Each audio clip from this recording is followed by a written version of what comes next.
Have you ever met someone whose online presence is a perfect, polished void?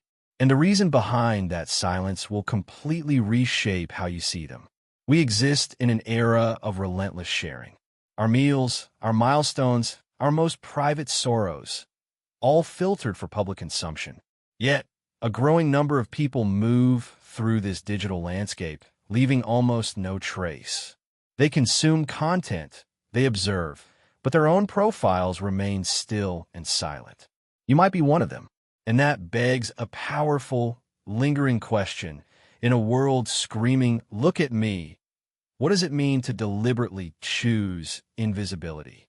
The easy answer is to call them introverts or shy. But that's a shallow read.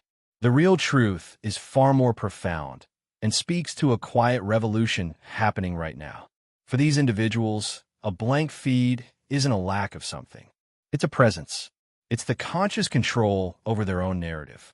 Social platforms have rewired our sense of self, rewarding the loud and the visible. But those in the shadows, they often possess the clearest vision. They listen more than they speak. They reflect before they respond. They understand before they judge. Psychological studies point to something compelling. People who rarely post frequently exhibit stronger traits of self-containment, deep reflection, and emotional autonomy. They're less swayed by comparing themselves to others, less dependent on outside approval. In essence, they aren't busy proving their identity. They are dedicated to discovering it. And in an age of nonstop personal branding, that is a radical act. Let's be real. So much of what we share isn't just communication. It's identity construction. It's a silent plea that whispers, "See me this way. Accept me." But when you step away from posting, a fundamental shift occurs. Your value detaches from digital metrics. You stop living your life through a lens meant for others. And what emerges from that silence is a self you might have forgotten. They aren't rejecting technology or human connection. They are rejecting the reduction of a complex life into a curated highlight reel. Once you see how easily perception is manufactured, you begin to cherish what resists being posted. Depth, nuance, the messy truth. For some, this shift follows a kind of soul-deep fatigue. They shared and shared until it began to feel hollow. They noticed that sharing a beautiful moment came with a hidden pressure to top it. Life became a performance. So they left the stage, not with a grand exit, but with a gradual fade to black. It's crucial to understand, this silence isn't a lack of feeling. Often, it means they feel too deeply to commodify their experience. They are protecting what is sacred. There's a psychological principle called locus of control. For those who don't post, it's often internal. Their sense of worth and happiness is generated from within, not by the applause of crowd. They are guarding their ownership of life itself, keeping their memories personal, untainted by external interpretation. And in doing so, they might have found a form of freedom we've all forgotten. Think about it. When was the last time you experienced something truly meaningful and your first instinct wasn't to share it? That reflex isn't innate, it's trained. It's the result of a decade of likes and comments conditioning our brains to seek validation. To step outside that system is an act of will. It's also a path to healing. They are rediscovering the pure joy of doing things for their own sake. Eating without staging it, exploring without geotagging, feeling without translating it for an audience. In that space, a different kind of self-awareness blooms, one that doesn't require a witness. Of course, not all silence is peaceful. Some of it is born from anxiety. The fear of being judged, of saying the wrong thing, or worse, of being met with indifference. This is the weight of performance anxiety, amplified to a global scale. It's exhausting. So they withdraw, not from a desire to be alone, but because the risk of being truly seen feels too high. They long for connection, but only the kind that is real and substantial. Ironically, the quietest minds are often the most vibrant worlds. There is a philosophical strength in this choice. In a culture chanting, "Notice me," choosing to remain unseen is a powerful statement of self-definition. It says, My existence is valid beyond your perception. They scroll through the feeds, observing, sometimes empathizing, but they rarely project. They grasp a truth that eludes many. Not every significant experience is meant for an audience. The most transformative moments, profound grief, quiet growth, personal triumphs, often happen in the sacred, unrecorded silence. And when you've lived through enough of those, you learn that being unseen is not the same as being unimportant. It's where your true identity is built, not broadcast. Here lies the central paradox. Platforms designed for connection can be the source of deep isolation. When you stop posting, you stop chasing digital proximity and start nurturing real-world bonds. You notice who reaches out without a prompt. You learn who remembers you without a reminder. That kind of connection is raw, unbroadcasted, and infinitely more substantial. The people who don't post, they inhabit that space. They cultivate relationships that don't require public proof. They find solace in the unshared moment, allowing life to unfold without being turned into content. This is also about a deep-seated security in who you are. When you're truly comfortable in your own skin, you don't need an audience to confirm your worth. That isn't arrogance, it's tranquility. The richest stories are often told in whispers, not posts. And ironically, those who share the least often have the most captivating tales, save for a conversation across a table, not across a screen. Because real connection, to them, isn't measured in engagement metrics. It's in a shared glance, in understood silence, in laughter that needs no witnesses. These individuals carry universes inside them. They process intensely, observe constantly, and comprehend on a deep level. They don't need the world to validate their life. They simply need to live it. And perhaps, in a world desperate for visibility, their quiet stance isn't a deficiency. It's a reflection, a reminder that the most meaningful parts of life are often the ones we keep for ourselves. You know what's remarkable? The further someone gets from the compulsion to post, the more the world seems to change. Cues become more vivid. Time expands. Interactions feel more genuine. It's as if leaving the constant noise allows reality to snap back into focus. Because when you cease performing, you finally start truly experiencing. There's a profound elegance in moving through your days without needing evidence for every step. You're not considering camera angles or witty captions. You are simply present, fully immersed in the moment, rather than being an outside observer of it. This psychology is rooted in how our brains are wired for feedback. Every like, every comment triggers a dopamine hit, the same chemical associated with rewards and addiction.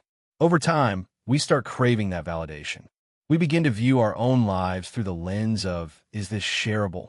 Now, imagine someone who consciously disrupts that cycle. That isn't a lack of interest. It's immense self-discipline. It requires profound self-awareness to resist a system designed to be addictive. These individuals often have a strong internal compass. Their sense of fulfillment comes from within, not from the digital echo of approval. They don't need a notification to tell them they matter. Research supports this, showing that extended breaks from social sharing correlate with increased emotional resilience and overall contentment. Because when your self-worth is no longer being reflected back at you through a screen, it solidifies. You are no longer editing your existence into a palatable story. You are living it in all its chaotic, beautiful, unfiltered truth. And maybe that's the ultimate act of defiance, to remain complete in a world that encourages fragmentation. But this digital silence isn't always a choice made from a place of strength. Sometimes, it's a symptom of exhaustion. For many, these platforms became a place where they sought community but found only drain. A subtle weariness sets in from constantly viewing everyone's greatest hits while you're struggling through your own raw footage. You compare without wanting to. You doubt yourself despite knowing better. And eventually, some choose to step back, not from cynicism, but from a need for self-protection. They realize they don't owe the world a show. They don't owe an explanation for their quiet. They don't need to constantly demonstrate their happiness to be believed. This is one of the unspoken realities of our time. We've equated visibility with significance. We assume that to have value, we must be seen. But true meaning doesn't require a spectator. The moments that truly define you will likely happen without a single person watching. No recording, no updates, no audience. Just you. And perhaps that's what those who don't post understand better than anyone. They know that privacy isn't loneliness. It's a deep intimacy with oneself. Because when you stop announcing every thought, you start hearing your own inner voice again. You reconnect with the parts of you that were drowned out by the noise. Your quiet hopes, your unspoken worries, your internal guide. That is a deeply spiritual rediscovery in the modern age. It's not a retreat. It's a return. Naturally, it isn't always easy. There are pangs of uncertainty, worries that silence makes you irrelevant, that you're being left behind while everyone else is publicly progressing. But with time, you discover something beautiful. Your value doesn't vanish when no one is looking. It remains constant, like the steady quiet after a loud noise. And maybe that's what genuine self-assurance looks like. Not the loud proclamation of self online, but the quiet certainty of self offline. Some joke, if it wasn't posted, did it even occur? But the truth is, the things that shape you the most rarely make it to the feed. Your personal evolution, your heartaches, your private wins, your silent kindnesses, they reside in memory, not in media.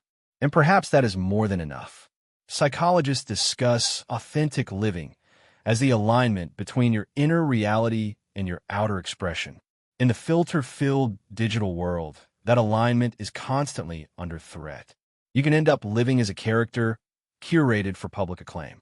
So, when someone chooses not to post, it might be their most honest effort to stay aligned, to protect the fragile truth of who they are inside from the edited version the world sees. They don't need a crowd to validate their feelings to know they're real. They don't need to photograph every beautiful thing to remember its impact.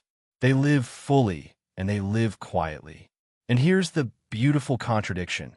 Those who live quietly often experience life most deeply. They aren't distracted by the act of presenting it. They absorb subtleties others overlook, the shift of shadow in a room, the meaning in a hesitation, the texture of a distant conversation. They are present, and presence is the most valuable asset in an economy of attention. This very presence, however, can lead to misunderstanding. They might be labeled as aloof, enigmatic, or unfeeling. But if you look closer, their silence isn't a void. It's a profound depth. It's the calm that comes from no longer needing to explain yourself to be understood. There's a powerful confidence in not needing to be known by the many, only truly understood by a few. And that is the core understanding of those who don't post. They know that not every truth is for public consumption. That some parts of a soul deserve to remain untouched by algorithms and hot takes. Because once something becomes public property, it ceases to be purely yours. It becomes subject to interpretation, to trends, to judgment. And maybe some experiences are too sacred for that. So the next time you see a profile that's perpetually still, don't assume they are lost. Maybe they are found. Maybe they've discovered serenity in the quiet edges of life, the ones not illuminated by a screen's glow. Maybe they are the ones who have recalled what the rest of us have forgotten. That being unseen isn't the same as being absent, that being quiet isn't the same as being empty, and that sometimes the most authentic statement you can make is to say nothing at all.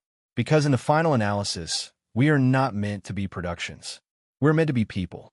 And the people who don't post with every quiet, unedited, beautifully invisible moment, they quietly remind us of that essential truth. If this perspective resonated with you, please give the video a like and share it with someone who needs to hear it, right here on Winds of Thought.